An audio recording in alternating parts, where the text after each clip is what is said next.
Good morning, everybody. Kurt Rish here, and thank you for joining me on One Shepherd.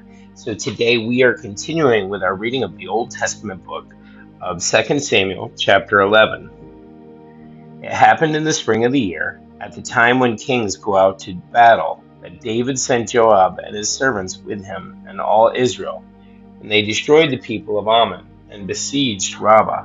But David remained at Jerusalem. Then it happened one evening that David arose from his bed and walked on the roof of the king's house. And from the roof he saw a woman bathing, and the woman was very beautiful to behold. So David sent and inquired about the woman. And someone said, "Is this not Bathsheba, the daughter of Eliam, the wife of Uriah the Hittite?" Then David sent messengers and took her, and she came to him, and he lay with her, for she was cleansed from her impurity, and she returned to her house. And the woman conceived.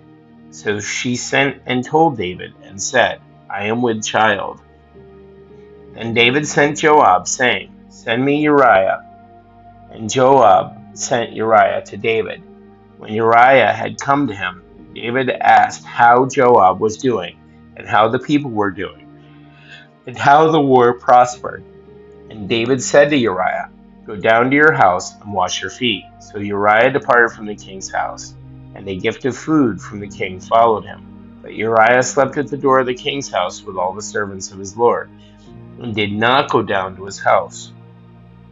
So when they told David, saying, "Uriah did not go down to his house," David said to Uriah, "Did you not come from a journey? Why did you not go down to your house?" Continuing with verse 11.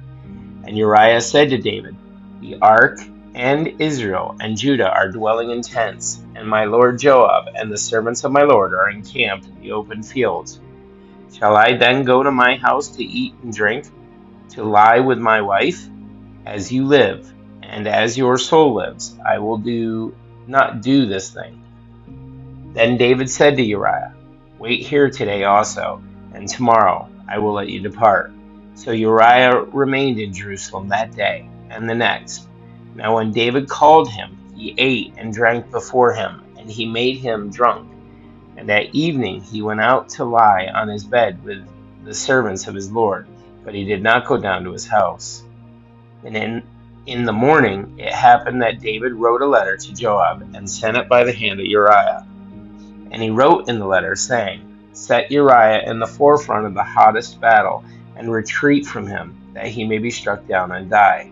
So it was, while Joab besieged the city, that he assigned Uriah to a place where he knew there were valiant men. Then the men of the city came out and fought with Joab. And some of the people of the servants of David fell, and Uriah the Hittite died also. Then Joab sent and told David all the things concerning the war, and charged the messenger, saying, "When you have finished telling the matters of the war to the king, if it happens that the king's wrath rises, and he says to you, 'Why did you approach so near to the city when you fought? Did you not know that they would shoot from the wall? Who struck Abimelech, the son of Jerubbesheth? Was it not the woman who cast a piece of millstone on him from the wall, so that he died in Thebez? Why did you go near the wall? Then you shall say, Your servant Uriah the Hittite is dead also." So the messengers went and came and told David all that Joab had sent by him. And the messenger said to David, "Surely the men prevailed against us and came out to us in the field. Then we drove them back as far as the entrance of the gate. The archers shot from the wall at your servants, and some of the king's servants are dead, and your servant Uriah the Hittite is dead also." Then David said to the messenger, "Thus you shall say to Joab, 'Do not let this thing displease you, for the sword devours one as well as another. Strengthen your attack against the city and overthrow it. So encourage him.'" When the wife of Uriah heard that Uriah her husband was dead, she mourned for her husband.